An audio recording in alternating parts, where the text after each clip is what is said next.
mais y a une volonté bu ñu la déggee manifeste quand même de vouloir peut-être fermer votre entreprise jaarale ko ci ay mbiru politique est-ce que mën nga ci ñëwaat carrément. waaw merci mon fils dama koy résumer rek ndax defe naa ne sénégalais yi yëg nañu lu xew. ndax depuis lors j'ai tenu quand même à alerter l'opinion ndax lu may wax tout le temps man bëyu ndëpp laa kenn du ma rey si rondal ba pare nous faisons face à des gens à un régime qui n'est ni élégant ni courtois quand il s'agit de descendre ou bien de finir d'achever pour dire le moins ñi képp ku ñu jàpp ne adversaire parce que ñoom ils s'inventent des adversaires et des ennemis ñoom li ñuy wooyee ki ñuy wooyee adversaire wala ennemi mooy ku bokkul ak ñoom xalaat te nga am malheuru wax ko ñoom ils veulent taire à tout prix sans état d'âme en faisant fi de toutes les lois et règlements pas seulement de ce pays mais du monde entier amuñu benn émotion képp ku nekk seen kanam dañ lay écraser pour survivre donc li public est di dund des médias mi ngi koy dund toutes les entreprises de presse depuis l'avènement de ce nouveau régime vivent la même situation bu weesoo ñun nag ba lépp luy entreprise du Sénégal donc ce qui m'arrive moi ce n'est pas exceptionnel ce n'est pas un scoop circonstance aggravante bi mooy qu'on veuille pénaliser un dossier civil ndax c'est une banale affaire de dette et de recouvrement de dette c'est une banale affaire loolu Mohamed dal na fii ku ne.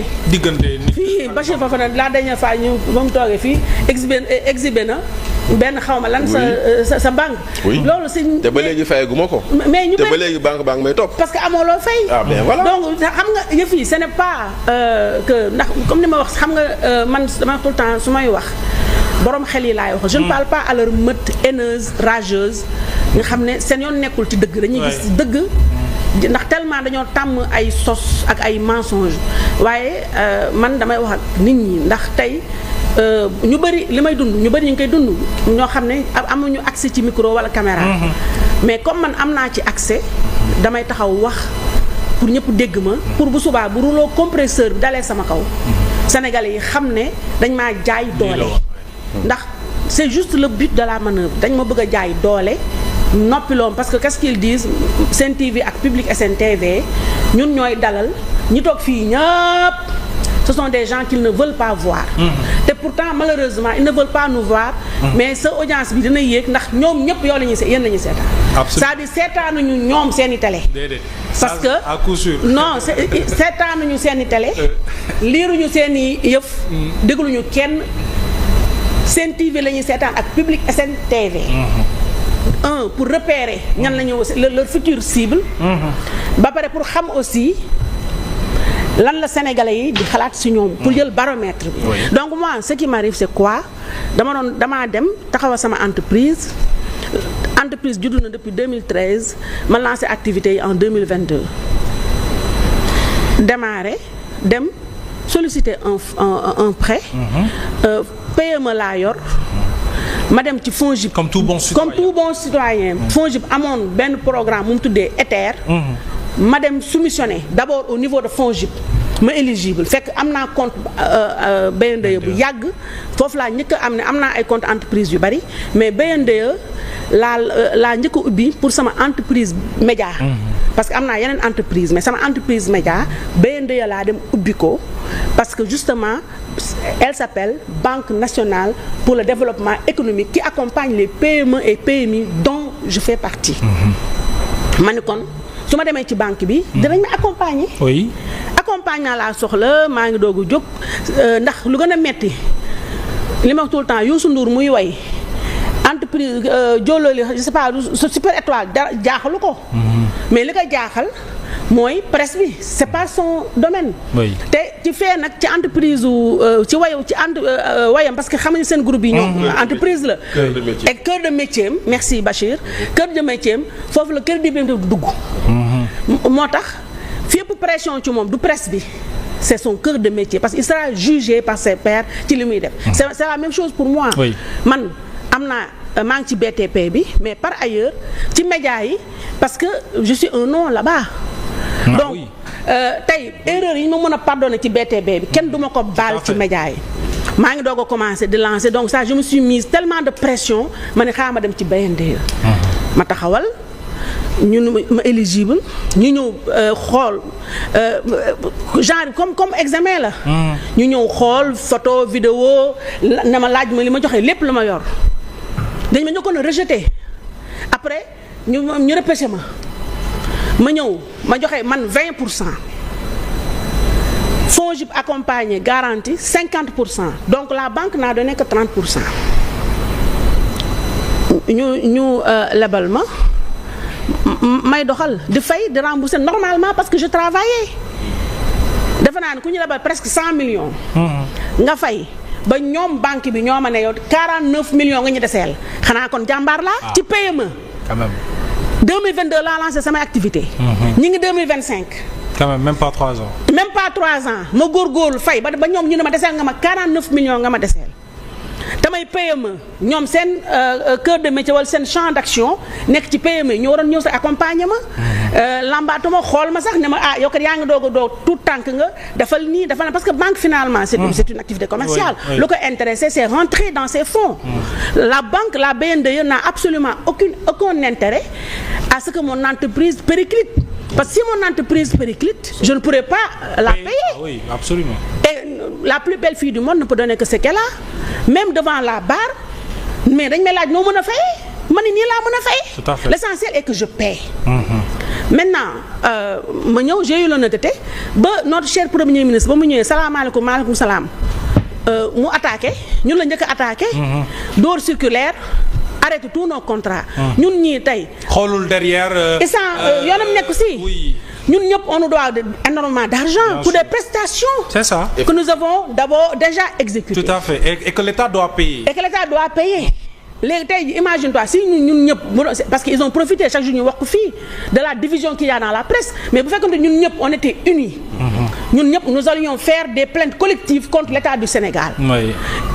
Il nous doit non seulement nos prestations, mais il a confisqué de manière illégale le fonds d'appui à la presse. Oui.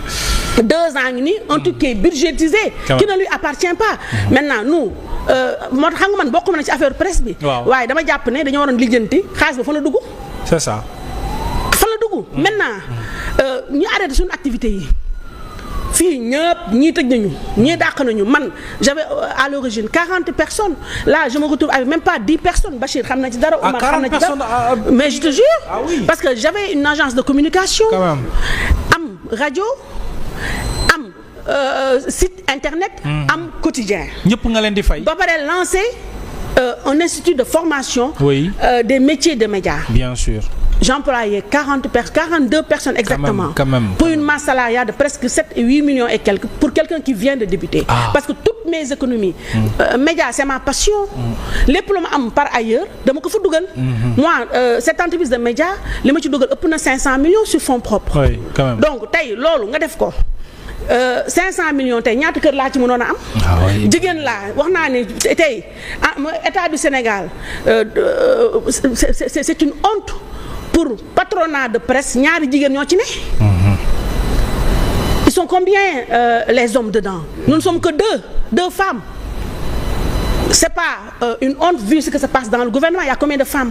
Et quel est le profit de ces femmes qui est là-bas? Tey man mënoon naa jël xaalis ba jënd ay or jënd kër jënd nangam wala continuer nekk simple employé de Futurs Médias dont je suis toujours employé jusqu'à ce que truc tu vois alors donc may fay maintenant ba ma demee ba am difficulté yu may am chaque mois je remboursais 1 million presque 700 000 francs di ko def ba dette bi fi ñu toll nii je suis fay naa plus de la moitié. Quand même ba dese leen 49 millions selon eux. Je précise selon eux parce que c'est une procédure judiciaire qui est en cours. Et je sais qu'ils sont en train de suivre. Donc man ma wax leen ne vu les difficultés. Et c'est pas une information. Tout le monde sait que depuis les bavardages de notre cher Premier ministre sur la falsification des ceci et de cela parce que damay wax tout le temps ne ñun après on va y revenir. Ce sont moins les bavardages de notre cher Premier ministre qui nous a plongé dans ce marasme économique que sa soif de vengeance, de vendetta. Ñun avant muy def ces déclarations là, le pays était déjà à terre. Parce que dafa ñëw di songe tel Tex Willer du dóor di tirer. Il tirait à vue. Il tirait à vue comme ça. C'est un tirailleur. Il tirait à vue. C'est tout ce qui bouge. C'est tout ce qui bouge. Le gars, il s'en fiche, quoi. Donc, toi, ta figure ne lui plaît pas. Il te canarde. Donc, yooyu yëpp bu amee. man ma wax leen man kat mënutuma fay et c'est vrai 1,7 million francs foo xam ne amoo dara. ma def d'abord man sama propre restructuration. J'étais obligé ma wàññi ay nit ay père de famille ay soutien de famille mais moo ma gënal ma taxaw comme ñenn ñi ñu may compter ay arriérés. ndax mënuma fay et puis j'ai une famille à nourrir. Je suis une pauvre femme sans défense. C'est vrai ça fait rire mais c'est la vérité. Avec un enfant à charge wéeruma fenn je suis une femme célibataire divorcée. bala maa laax jaay damay laax lekk ba pare je vais pas encore me tuer me tirer une balle dans la tête pour pouvoir rembourser quelque chose ma ñëw wax leen ko. Très bien. pour def ay wax leen ay propositions tout ça faale et cetera bon tout ça j'ai expliqué bon bref. man ma wax ma solliciter qu'est-ce que j'ai sollicité parce que encore une fois tooguma ne fayutuma j'ai jamais dit ça parce que je suis assez responsable. te damay wax tout le temps ne waalo laa man bal du ma jam paaka du ma rey. gàcce moo may rey. te je suis su ma amee jëlee engagement dama koy respecté. béyeen deye même su ma génnee àddina télé laay waxee samay mbokk dina leen fay man damay fay. ndax maa dem lebi. du ma lekk lu ma moomul soxloo ma yëfu jàmbur niñ ko defee moo salte ak forcing bi. mais damay fay. Très bien loolu leer na. donc man ni leen wàññi leen 1,7 million yi mënutuma ko fay prêt bi 5 ans la woon il restait genre ay 2 ans et quelques man leen nañ ko yokk 10 ans c'est pas inédit tous les jours ça se fait et puis c'est dans leur intérêt parce que seen intérêt yi dafay dem crescendo. Oui quand même. may leen ma sollicité tamit différé de paiement de 6 mois. Sénégal gi yëpp ràññetle nañu Mame Bousso business borom cheveux yu am qualité yi borom cheveux naturel yu baax yi Mame Bousso business dafay indi ay cheveux naturel yuy bàyyi ko ba Chine wala Inde muy ay cheveux de qualité di la ko jaay ci ndik lu yomb waaw prix en gros nag laa la wax da ngay ñëw ma daal di la koy bazarder jaay la ko ci nu mu gën a yombee xale jigéen ñi kenn sonnatul ndax Mame Bousso business yemul ci loolu rek waaye dafay jaay ay accessoires pour jigéen lépp lu ngeen ñi teewoo am na fa góor ñi itam am nañ fa ay jàllaaba ay arrivage pour yére sedd am nañu ay parfum am na lu ngeen ñi teewoo ci Mame Bousso business da nga ñuy woo def sa commande ñu fekk la fa nga nekk daal di la koy livrer au 77 469 86 69 77 469 86 69 jamono ji indi nañu arrivage bu bees tàq ci ay cheveux naturels yoo xam ne Inde ak Chine lañu ko jëlee ñëw leen ndax ku yéex a ñàkk.